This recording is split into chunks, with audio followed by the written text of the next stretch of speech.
House come to order, please. We have a special guest with us today. I'd like the members to take their seats.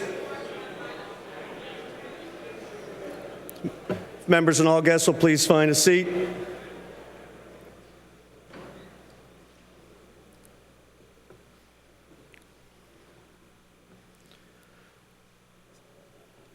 Thank you.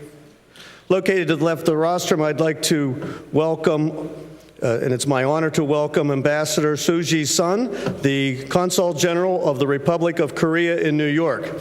He is here today with his Consul for Political Affairs, Consul Hae-jin Kim, and the Consul for Commerce and Trade, Consul Sang-yeol Kim, who are also seated to my left. As well as in the rear of the House, we'd like to welcome Master Bong Pal-yang, who serves as the General Secretary of the 21st Century America, Korea, China Leaders Society, and he is here with Mr. Dae-bong Kim and Mr. Sang-ik Park. And they are here today as guests of Representative Harper, and I would now like to invite the ambassador to the rostrum to address the House.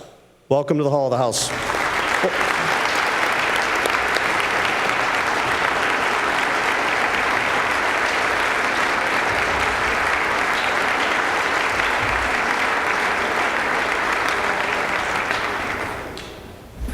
Thank you, Mr. Speaker.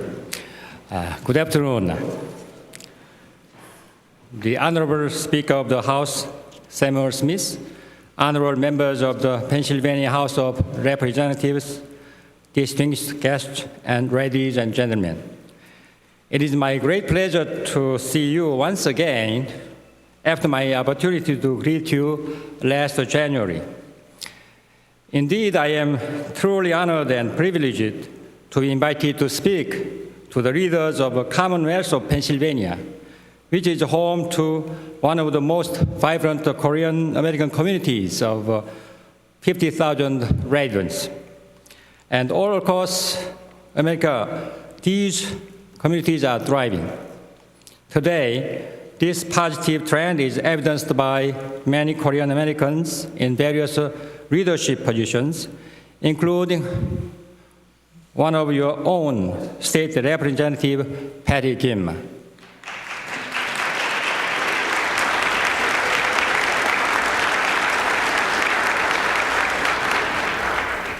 So, do you know why they are vibrant?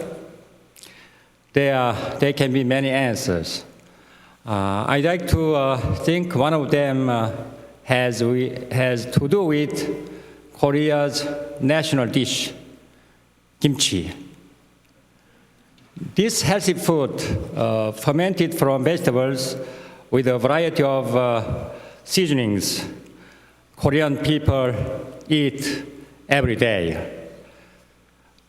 There's a saying that Korean men can live without their wives, but they cannot part with the kimchi, even for a day. So if we haven't already, I'd like to invite you to try some one day. Ladies and gentlemen, this year is a special year. It marks the 60th anniversary of the Korea-US alliance. This lasting bond, forged after the Korean War, has served as a linchpin for peace and security in the Asia-Pacific region. Last July, I visited the U.S. Army War College in Carlisle, along with State Representative Stephen Bloom, to participate in the opening ceremony of a new Korean War exhibit in the presence of many Korean War veterans. In addition, I attended a commemorative event to honor Korean War veterans last September in Montgomery County with some of you. There I was moved by such a large gathering of Korean War veterans, now in their 80s. I was saddened to see many of them in weakened physical conditions. But I was immensely inspired by their strong spirit, still as the same as when they fought on the Korean Peninsula 6 decades ago. I'd like to take this opportunity to express my heartfelt gratitude to the brave soldiers from Pennsylvania, including Representative Harper's father-in-law, for their heroism and noble sacrifices. Their contributions made it possible for Korea to achieve what it is today, which now stands as America's seventh largest trading partner. And all the veterans and their family members I met were proud of Korea's remarkable developments. Yesterday, I attended Veterans Day Parade in New York. So it is also encouraging that here in Pennsylvania, House of Representatives is about to pass a resolution for war veterans. I thank you for this. Honorable members of Pennsylvania House of Representatives, the Korea-US Free Trade Agreement has been implemented since March of 2012. Pennsylvania's bilateral trade with Korea, which is the state's 10th largest export market, ahead of France, Italy, and India, was at $3.67 billion in 2012, a 5.2% increase from the year before.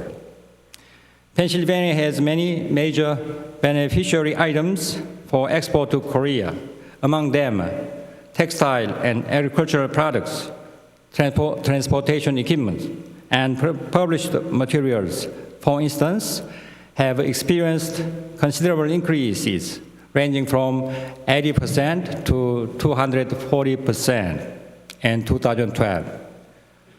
Furthermore, Korean firms such as Hyundai Rotem, Dongwon Stockist, Hyoseong HICO America, and Osem Dental Implant are operating in the Keystone State.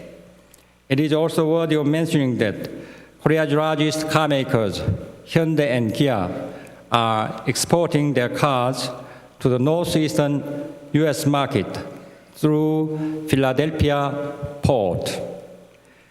As I described, our future looks promising.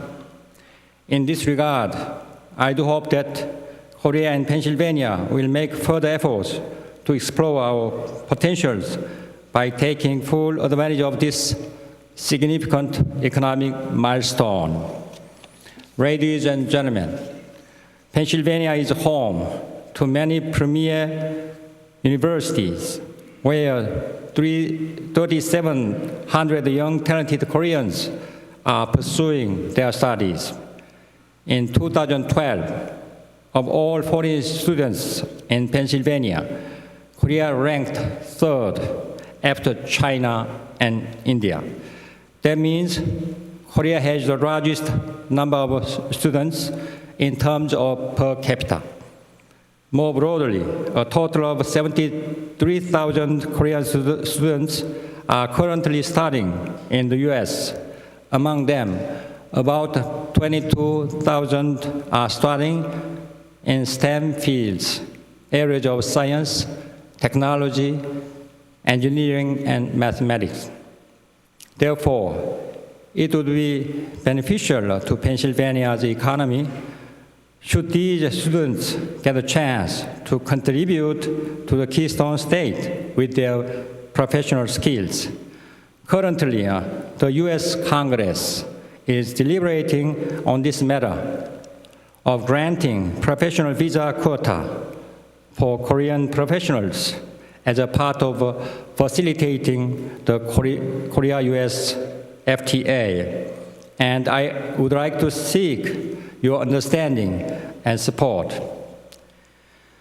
In order to further stimulate our people-to-people exchanges, I would like to touch upon another issue of mutual recognition of driver's licenses. By concluding an agreement between Korean and Pennsylvania governments, It would allow any drivers with a valid license from Pennsylvania to drive in Korea without obtaining Korean licenses, and vice versa. I will introduce this proposal to the Pennsylvania government, and I kindly ask for your support for this issue as well.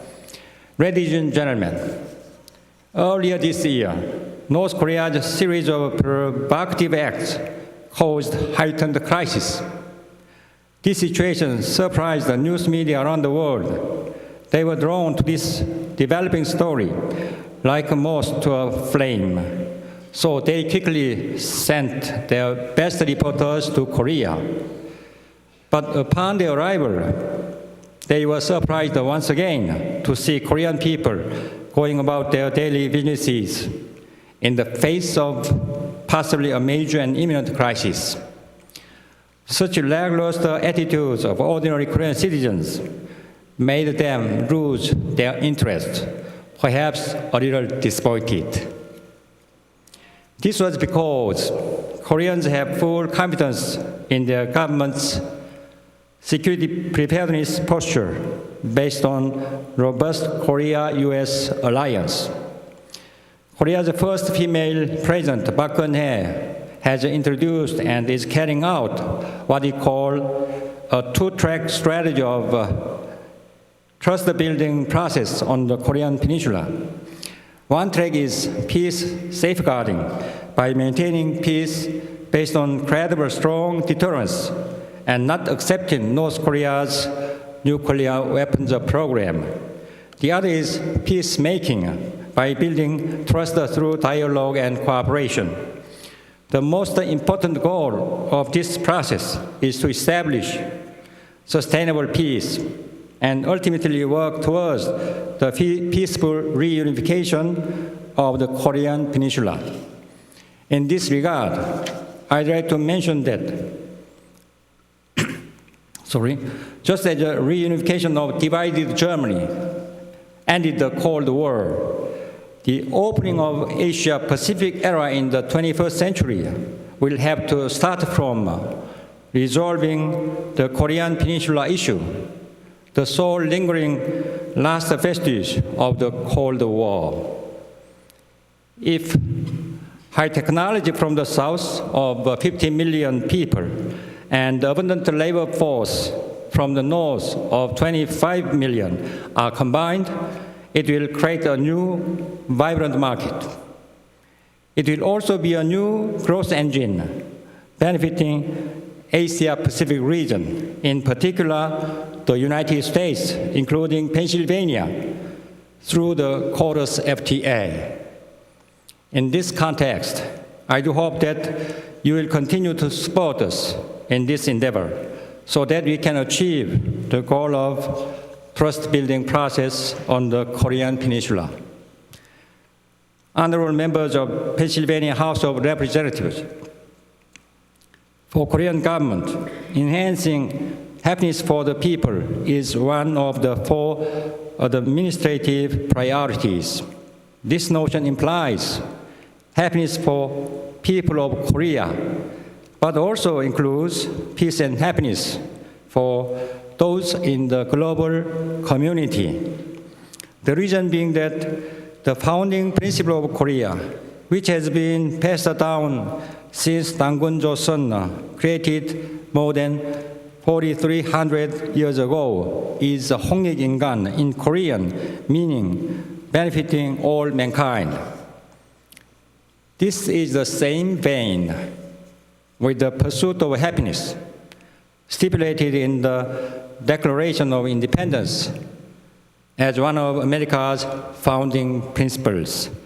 In this light, I am looking forward to working with you in a journey toward a future of greater happiness for the United States, Pennsylvania, and the Republic of Korea, as well as for the greater well-being and peace around the world. Thank you very much for your kind attention.